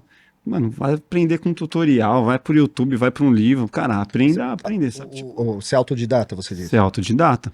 Porque, cara, se você for ficar dependendo de escola, ficar dependendo sempre de um professor, sempre de alguém pra, tô aqui a informação é essa. Puta, até você aprender, você tem que esperar o cara aprender que vai te ensinar. Então, acho que o aprender a aprender é bem importante, ser autodidata. Eu acho que tem algumas coisas aí que são legais de falar. Uma é a gente entender que o aprendizado ele é muito mais plural do que o curso formal, né? A escola, o professor, né? Ou um curso que você vai lá e paga e faz aquele curso. Ele vai muito além. Você está vendo um vídeo, você pode estar aprendendo. Sim. Ou não. Se lê um livro, você pode estar aprendendo ou não, né? Você fazer algum projeto, você pode estar aprendendo ou não. Sim. Então, acho que o aprendizado ele é muito mais plural. Outra coisa é você entender também que as pessoas são diferentes, né? Eu tenho facilidade para algumas coisas e não para outras. Então, o que faz sentido eu tentar desenvolver que são deficiências e que faz sentido eu tentar aproveitar das coisas que eu tenho facilidade. Né? Então, tem pessoas que falam assim, eu não gosto eu tenho dificuldade de aprender assim, tenho dificuldade de aprender assado, tá? Você pode tentar desenvolver essa forma, ou você pode também fazer, visto que você tem essa dificuldade, onde você tem facilidade e investir mais onde você tem facilidade. Então, sim, são decisões que é de cada um. Que é de autoconhecimento, né? Que acho que é de autoconhecimento e também parte por ser autodirecionado. Porque dentro do que você falou do professor, não é só o formato de aprendizado, mas é também essa coisa de quem diz o que eu tenho que aprender é o Estado, é a escola, é meu pai, minha mãe, meu patrão, minha patroa. Quanta gente, né? Assim, vai mudando ao longo da sua vida, né? Mas, e você? Você que tem que ter um papel importante nessa história. Então, também não é só o autoaprendizado, mas também é autodirecionado. Assuma as rédeas, né? O que a galera de autoajuda fala. Então, que nem você falou, né? O que pro adolescente que tá assistindo agora, que tá vendo, defritando o cérebro depois dessa discussão, você acha que a mentalidade que ele melhor encara esse futuro agora, com todas essas tecnologias, com todas essas mudanças, a principal mentalidade tem que ser: eu quero estar aberto a aprender, a mudar e me envolver, né? Ter as rédeas para poder tomar o controle da própria vida. Tipo, falar para um adolescente ter as rédeas é meio... Pode ser um tiro no pé, mas precisa, né? Mas começar pelo menos a se preocupar com isso. Saber que para estar nesse mundo você vai ter que se esforçar, você vai ter que se envolver, vai ter acho que dentro desse tópico que a gente está falando, assim, você vai ter que aprender o resto da vida. É isso, é Isso o não que você quer... tava falando. É muito difícil para alguns adolescentes falar assim, caceta, meu, eu tô fazendo escola há 30 anos. Aliás, isso era um medo de medicina, Desde que eu lembra? nasci, eu tenho 15 anos, tô 15 anos fazendo escola, eu entro na escola a tal horário, saio a tal horário, você tá falando que eu vou fazer... Não, não é isso. Mas você vai ter que ter um aprendizado contínuo, porque a tua profissão, a tua carreira, ela vai mudar. Hoje muda todo ano. Você lembra quando a gente era novo, você conversava com alguém que ia fazer medicina, você falava, caramba, você vai ter que estudar pro resto da vida. Ou então isso. você vai ter que estudar 10 Tinha anos. medo, tinha um medo disso. E agora não, então assim, somos todos médicos hoje em dia, porque vamos todos ter que estudar pro resto da vida. É isso. A Né? nossa área... Agora, fiquei curioso, a sua filha com 17, ela já, como que tá o caminho dela? Tá trilhadinha, não sabe o que vai fazer? Cara, acho que ela tem um monte de dúvida ainda. Ela já leu seu livro, Ricardo? Ela foi a primeira a ler. Ela foi, o livro foi feito para ela leu só depois que eu decidi lançar, né? E então assim, ela tem um monte de dúvida. Eu acho que o livro foi um bom trabalho de discussão, de reflexão. Acho que algumas opiniões ela mudou, algumas ela ainda obviamente tem dúvida e vai ter o resto da vida, né? Ela tá indo para que área, assim, tá mais apontado? Cara, ela tem hoje 3 caminhos mais definidos, assim, que ela tá, né? E agora a gente tem conversado muito nesse nível de detalhe, entendeu? De entender o que vai mudar mais, o que vai mudar menos, entendeu? Mas acho que isso é posterior, como eu falei, isso é posterior ao entendimento do principal, né? Sim. Mas, cara, é uma época difícil. Né? Acho que já era difícil pra gente, só que agora tá mais complexo. Porque você tem mais profissões e você tem toda essa dúvida pairando de quais vão ter sobrevida, qual vai mudar muito, qual vai mudar mais. Né? Mas a máxima de faça algo que você gosta ainda... Cara, eu no livro eu coloco, né, essa frase, faça o que você ama e nunca trabalhe um dia na vida, né? Eu falo um pouco sobre isso no livro e eu digo, na minha opinião, o que tem de verdade nessa frase e o que não tem de verdade nessa frase. E aí uma das coisas que eu falo cara, essa frase ela é atribuída a Confúcio, originalmente. Você acha que na época do Confúcio você escolhia o que você ia fazer, cara? Não escolhi. Então, o significado é muito diferente do que a gente usa hoje. Né? Tinha mais a ver com do tipo, aprenda a gostar ou aprenda a ver o lado positivo, que vai ser menos sofrido, enfim. Né? Mas eu acho que tem algumas verdades nisso, obviamente. Né? Não é... As pessoas mais velhas ainda têm aquela visão muito de é só a grana, ou a grana é felicidade, sucesso é grana.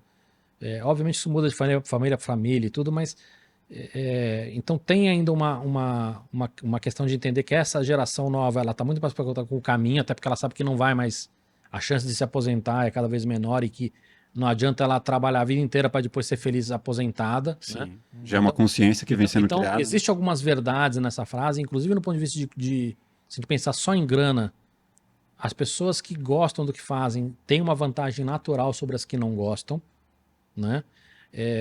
Porque o estudo não é um problema, né? Porque o estudo não é um problema, né? E você até quando você está no hobby, você está estudando. Exato. Mas eu também falo sobre por que eu acho que essa frase é uma frase canalha, cara. Porque, primeiro que assim, cara, mesmo as pessoas que amam o que fazem, essa história de você nunca vai trabalhar um dia na sua vida é uma grande mentira. Porra. Você vai trabalhar mais ainda. A não ser o cara que tá Mas vendendo... não que seja ruim, né? Que você tem uns gurus hoje que vendem curso e aí vendem aquele mundo de mentira, né? Mas, cara, se você pegar os caras que realmente, sabe, tem sucesso e conversar, e esse cara for honesto, ele vai falar, cara, ralei para caramba. Muito provavelmente rala até hoje. Rala até hoje. Teve muitos altos e baixos, teve muitas dúvidas, então... Essa coisa de que não vai trabalhar um dia na sua vida é uma grande mentira, né? Até porque muito do trabalho é chato mesmo, né? Não importa o quanto você gosta. O cara, por exemplo, ele adora jogar bola, né? Tipo, puta, eu amo futebol, eu amo jogar bola. Mas, pô, vai acordar cedinho pra ir treinar todo dia. Vai fazer o treino. Fala em treinar, pô. Falava em treinar pro Romário. Fala, mano, não quero jogar, não quero treinar. É que ele tinha chegado num nível já que o treinamento fazia menos diferença. Mas para um cara mais mediano, ele precisa treinar. Ainda então, mais hoje. Ele tem que ir todo dia lá pro treino, ainda mais hoje. O físico cada vez mais importante no esporte, então... E tem uma outra coisa assim, cara, faça o que você ama para um adolescente... É tipo, vou ficar no meu quarto jogando computador. Cara, eu vou, sei lá, o que eu gosto de fazer, né?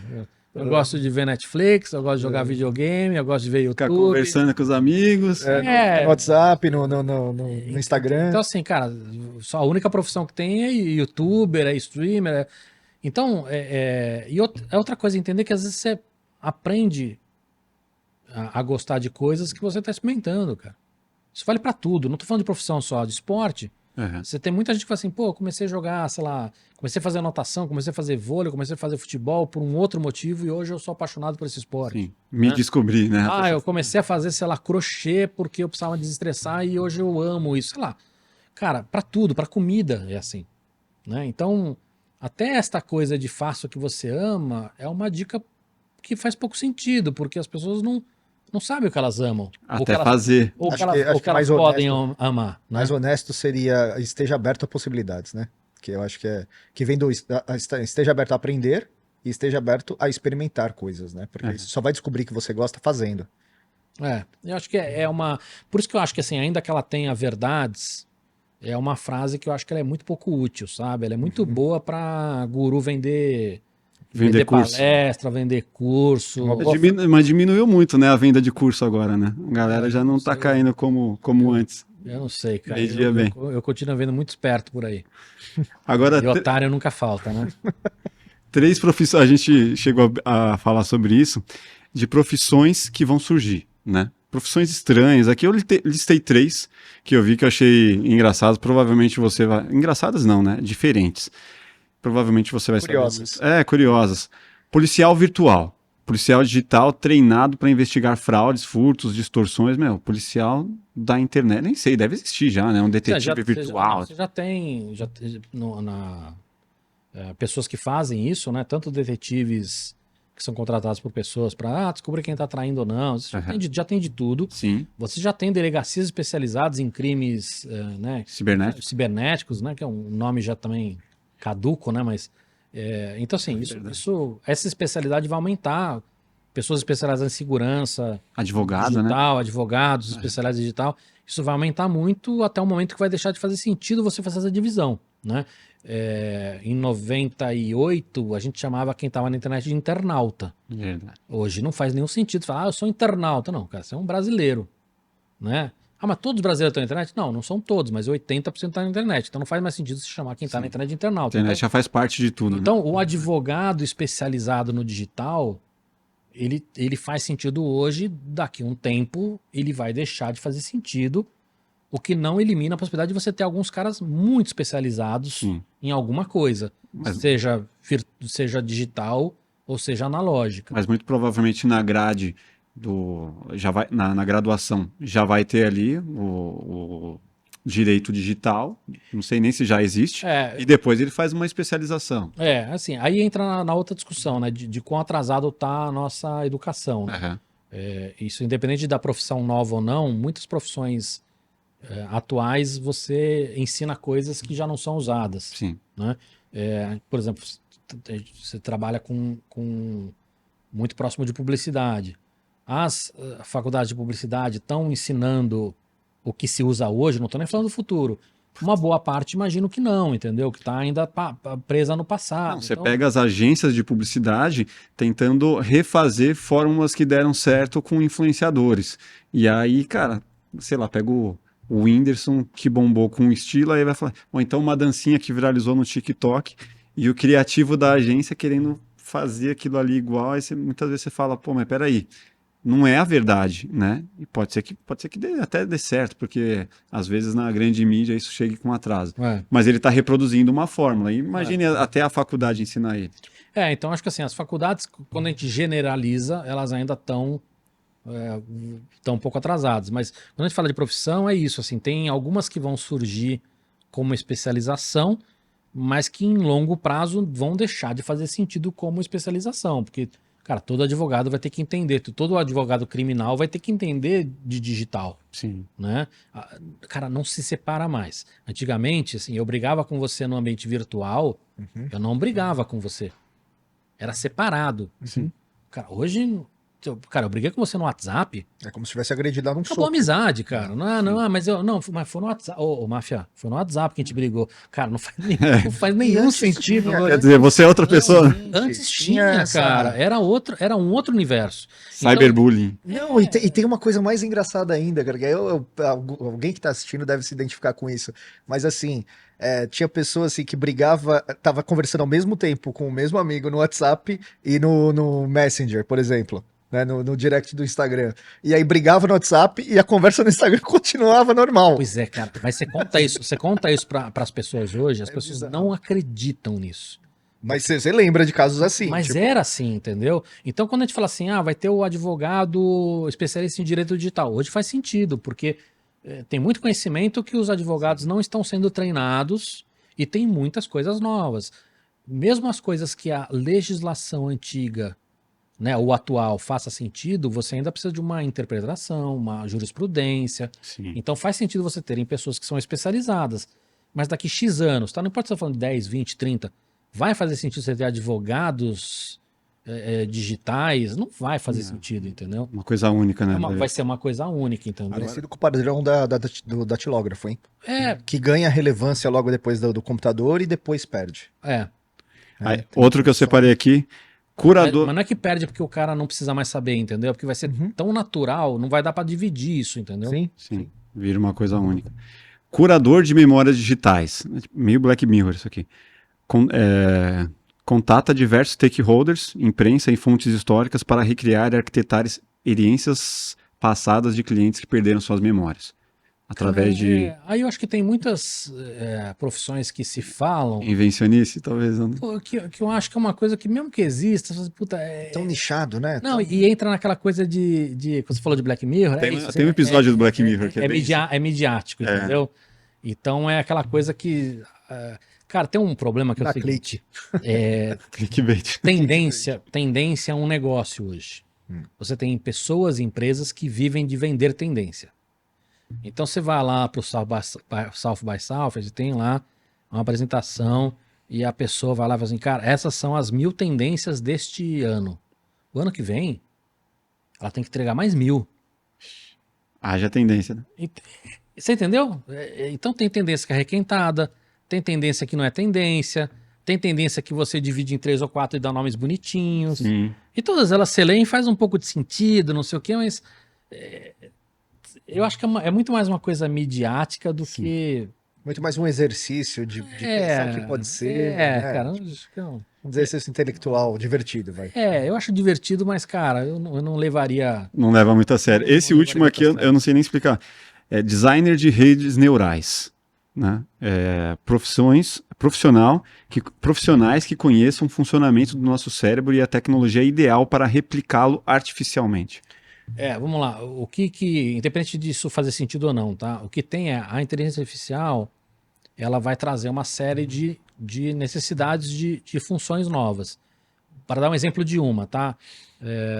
Imagina que eu vou ter que ter pessoas que de alguma maneira vão ter que entender como essa inteligência artificial está funcionando para poder julgá-la, né? Então imagina o seguinte, imagina que amanhã você vai pedir vai fazer uma cotação de convênio médico ou do seguro do seu carro, e aí vem ali e fala assim, cara, o teu seguro do carro custa 1 milhão, mas o da tua mulher, do teu marido, custa 10 mil. Eu falei, puta, mas por que isso? Foi a IA que decidiu. Tá, mas aí você entra na justiça. Peraí, preciso de uma verificação, tá errado. Entendeu? E aí a IA vai... No futuro, muito provavelmente, as empresas vão ter que, de alguma maneira, poder justificar por que a IA chegou nessa conclusão. E aí você vai ter que ter algum perito para te ajudar. Esse é um exemplo muito específico de uma especialização que vai ter. Outra pessoas que também vão ajudar a programar essa IA de uma maneira que ela tenha menos viés. Então, dentro deste universo, você vai criar um monte de pessoas e de profissões e de carreiras novas.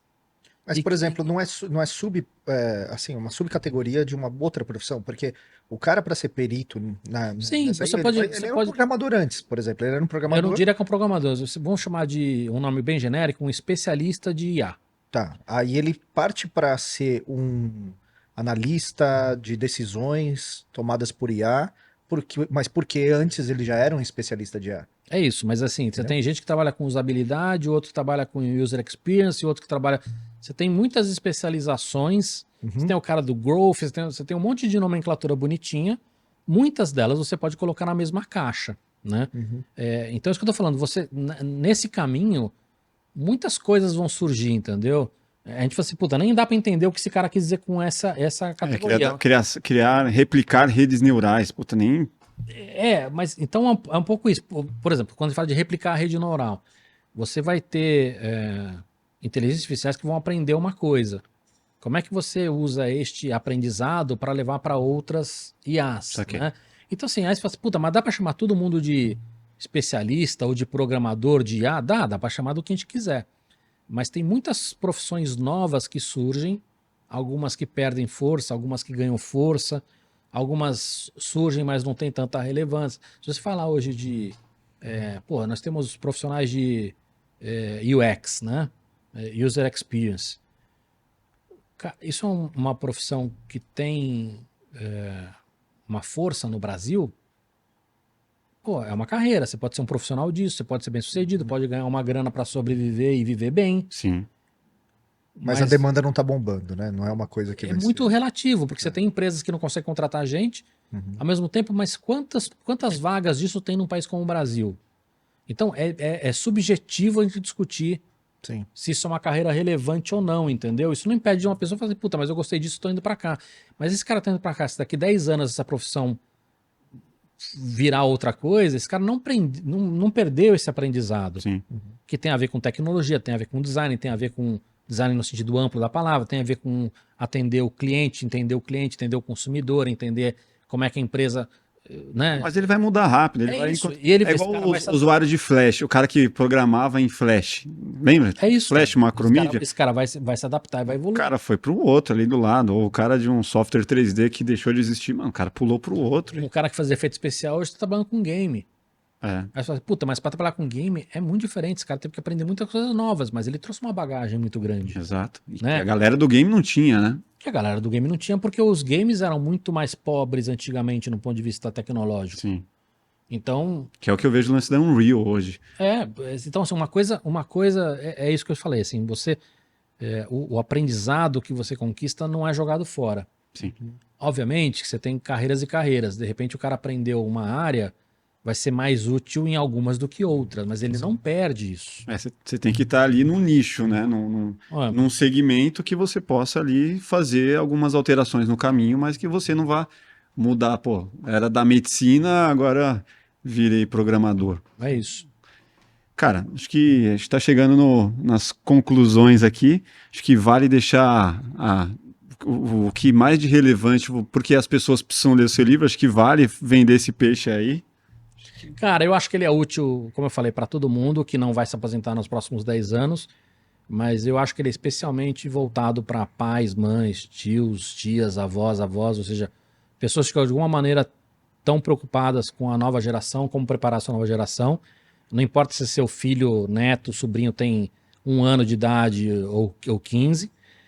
E para os adolescentes, imagino que vai ser mais útil para quem já está olhando com preocupação para esse futuro. Então imagina aí de 15, 18 anos de idade, e o que eu espero realmente é que essas pessoas possam discutir isso em família, né? Tipo, li sobre isso, faz sentido, o que você adicionaria, o que você concorda, o que você discorda. Então eu espero que seja muito mais uma maneira de provocar essa conversa e falar sobre anseios, medos, desejos, tudo mais, né? Mas que é feito em cima de toda a minha carreira aí, de tudo que eu tô sempre trabalhando para ajudar empresas e profissionais a olhar para esse futuro, mas que esse olhar agora para a nova geração. Como as pessoas podem comprar? Cara, vai vender no site da editora, vai vender na Amazon também, obviamente, vai ter versão EPUB, vai ter versão papel. Procurando meu nome, livro Ricardo Cavallini, vocês vão chegar fácil. Vai aparecer a arte aqui do lado também. Mas aí no meu Instagram tem link. Para os seus próximos 1000 anos, um manual para as profissões que ainda não existem. Muito foda. Pô, legal, Cavallini. Obrigado mais uma vez. Você já é da casa aqui. Quem não viu, a gente vai colocar um card aqui também com um episódio completo para você entender a história do Cavallini. Obrigado, Sam. Deixa as redes sociais aí a sua rede social? Cara, Cavallini você me acha em todos os lugares, né? Acho que a galera vai muito no Instagram. Cavallini com 2 L's e N-I. Massa. As suas redes sociais, Sandro, obrigado aí. @Sandro Casarini no Instagram. Pessoal que quiser checar, vai lá. E obrigado, Máfia, pelo convite mais uma vez. Foi um prazer estar aqui, espero voltar mais vezes. Massa demais. Obrigado, Cavallini. Uma ótima entrevista e tenho certeza que quem assistiu, chegou até aqui, Sim. tá melhor do que quando começou. Com certeza. Pô, e você que não tá inscrito ainda, vai lá. Plugado Podcast em todas as redes sociais também. Se inscreva, deixe seu like, deixe seu comentário, manda sua pergunta. E até o próximo Plugado Podcast. Grande abraço. Valeu!